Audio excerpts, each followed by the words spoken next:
3:30 p.m., May 6, 1937. You're telling me that this guy actually went back in time, for real, to the Hindenburg? Timeless is really different than any of the other time travel shows that are out there because we view ourselves much more as epic, romantic, historical adventure more than we actually do a sci-fi show.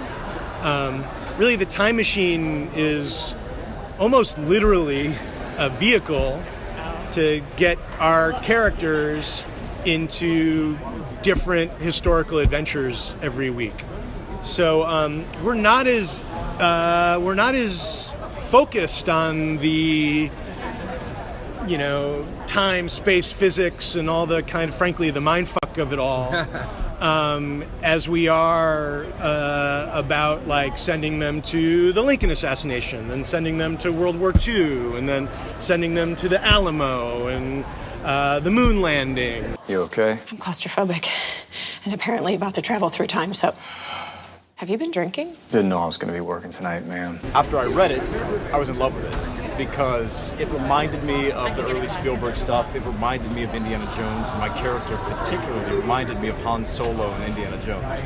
And so if you get a chance to play Han Solo or an Indiana Jones type, you don't turn it down. I mean, I saw him as he's a hero, you know? So, and along with that, you can see in all three characters that there's depth there and there's complexity to the characters. But just the idea of going on a fun, swashbuckling adventure every single week, knowing what these guys can do, with the element of time travel, which is exciting, and the thought of doing something every single week that's different and fun and entertaining, just as an actor, I was on board. You need to go with them. I am black. There's literally no place in American history that'll be awesome for me.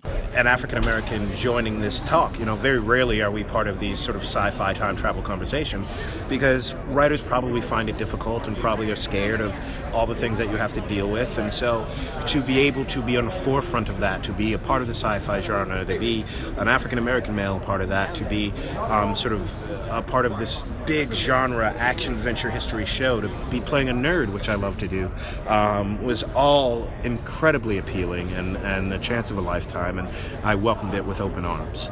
You don't want to go to the ones that everyone knows, but you want to go to the ones that still feel very iconic. We go to the Lincoln assassination because there's a part of that story that nobody knows, that it was part of a much grander conspiracy to wipe out all the heads of federal government within a half hour.